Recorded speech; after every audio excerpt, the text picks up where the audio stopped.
Korban perang Israel-Hamas terus bertambah tiap hitungan jam. Kantor media pemerintah di Gaza merilis hingga 16 November 2023, jumlah korban tewas mencapai 11.697 orang, termasuk 4.710 anak-anak dan 3.160 perempuan.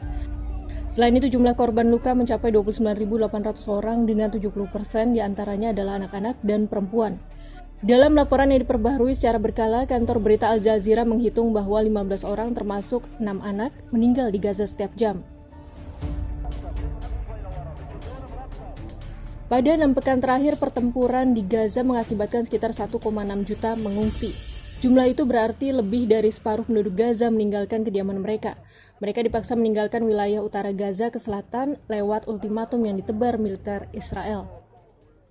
Arus pengungsi terlihat dari rombongan warga Gaza Utara yang berjalan kaki secara massal. Ada juga keluarga yang naik gerobak ditarik keledai, atau mobil-mobil tua penuh muatan, serta warga yang bersepeda. Pemandangan ini mengingatkan peristiwa Nakba 75 tahun silam. Saat itu terjadi tragedi terusirnya warga Palestina secara massal dari tempat tinggal mereka bersama dengan berdirinya negara Israel pada 1948.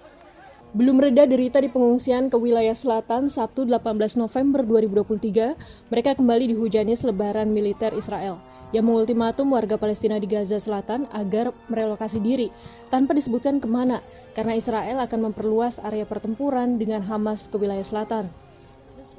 Ditambah dengan blokade total dari masuknya makanan, listrik, perlengkapan medis, hingga bahan bakar, banyak kalangan tanpa ragu menyebut Israel sedang melakukan genosida dan pembersihan etnis atau ethnic cleansing. Soal pembersihan etnik bangsa Palestina oleh Israel, sejarawan Israel Ilan Pappé sudah lama membongkarnya. Dalam bukunya The Ethnic Cleansing of Palestine tahun 2006, ia mengungkap pembersihan etnis Palestina menjadi bagian tak terpisahkan dari rancang bangun berdirinya negara Israel, yang disebut dengan Rencana D atau singkatan dari Dalet dalam bahasa Ibrani.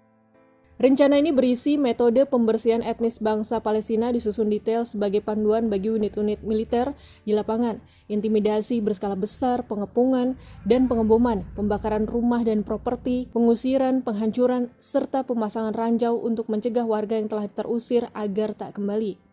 Tulisan tersebut meski merujuk pada peristiwa 75 tahun silam, terasa masih relevan saat melihat apa yang terjadi di Gaza hari ini. Sementara itu, terkait dengan Hamas, Sarah E. Parkinson, asisten profesor ilmu politik dan studi internasional Universitas Johns Hopkins, Amerika Serikat menyebut, Angkatan Bersenjata Israel atau IDF mungkin bisa melemahkan Hamas, tetapi kelompok ini akan berkonsolidasi diri lagi atau organisasi-organisasi perlawanan lain lahir, seperti lahirnya Hezbollah di Lebanon pada 1982. Jika itu yang terjadi, siklus kekerasan pun akan terus berulang. Tak ada solusi militer dalam penyelesaian konflik Palestina-Israel. Ujung-ujungnya warga sipil yang jadi korban.